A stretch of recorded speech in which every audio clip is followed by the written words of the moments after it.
The children are Springle High School pupils who have been excluded or are not able to access school either through medical reasons, social reasons, so they're accommodated here. They go on the learning platform where the lessons are all on there for them to follow. It's the same work they're doing in the classroom. So even though they're not in school, they're kept engaged with the work that they need to do in lessons, and because it's all saved in the files, the teaching staff can go into that pupil's file and look at the work that they've completed. They can use the learning platform at home as well to carry on with their own work, and also it's an opportunity for the parents to see what they're doing. It has a positive effect on the parents because they know they're in a safe environment and they're not losing out on their education. We've got groups of students who have been out of school for a long period of time. If you bring them straight back into school, they walk back into class, they don't know what's going on, teacher doesn't have enough time to get them back up to speed, and the first thing that they do is go back to truancy, or they become very resistant to doing anything. So the community centre allows us to get them up to speed in terms of literacy and numeracy skills, then allow them to use the learning platform to access the work that's going on in school, and we then begin to reintegrate them back into school. It also means that those students who are excluded aren't out causing trouble on the local estates, which of course is of considerable benefit to the local community. So nowadays we do almost no exclusion. The exclusion is now down at the community centre, and they're supported through the exclusion, and they're still doing the schoolwork.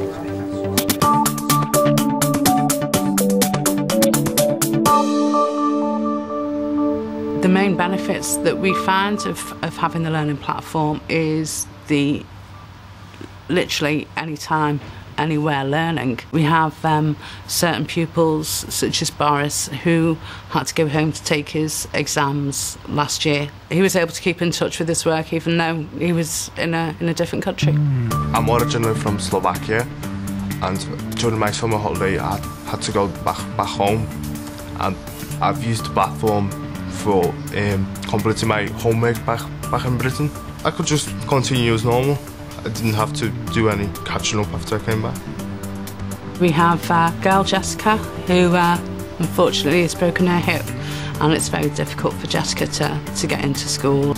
But she can keep up with her lessons and her coursework and her homework on the learning platform. I'm in year 11, so I'm taking most of my exams. If I had a problem with my work, I could message my teacher so I could explain to her what I'm finding easy, what I'm finding hard, and if I need any help with the work. We're hoping that when she comes back to school we'll be up to date with her classmates and, you know, have that confidence. Yes, I don't feel as if I've missed anything, and hopefully she'll do well in her exams.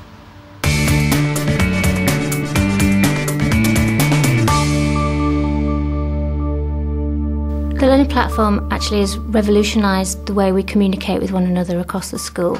There's much more one-to-one feedback between student and teacher on a forum or through email. Sometimes the picture of technology is that it's very isolating, but it's strengthened us as a community. Well, the school learning platform is basically the school online. It's the way of communicating with the rest of the school community, and the whole school revolves around that. If, as a school, we want to set the agenda, it's not always easy to do that because the days when you can get a whole school assembly are gone. Schools are too big. But we can now set the agenda just by changing the learning platform because everybody accesses it every day. If there's something that we're really keen to get student voice feedback on, we can put a quick questionnaire at the front of the VLE and they can only go past once they filled it in. And that's been incredibly powerful for us. Students have now cottoned onto that. They see it as a mouthpiece for the school. When we did the globalisation project, for the whole fortnight, you had to go through the globalisation website to access the learning platform. So the students were watching all the videos, downloading all the podcasts. So it raised awareness across the school. The Millennium Development Goals are 8 objectives that are aimed at eradicating extreme poverty and hunger in the world. We used the learning platform to inform everybody about what we were going to do, so everybody knew about it.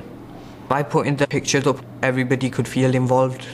If there was a performance, there would be someone videoing it and then it'd go up on the learning platform so everybody could watch it. Quite often they will go home and show their parents. For example, sports day, the videos and the photographs went on within about 6 hours of the end of the event, and they went straight on that night, so they could watch the videos at home, which was really good because it meant that parents who hadn't attended were still part of that day. The link between teachers and parents has been strengthened by the Learning Platform, because when we phone home or when they come in for parents' evening, they've got a greater understanding of what their child's been doing.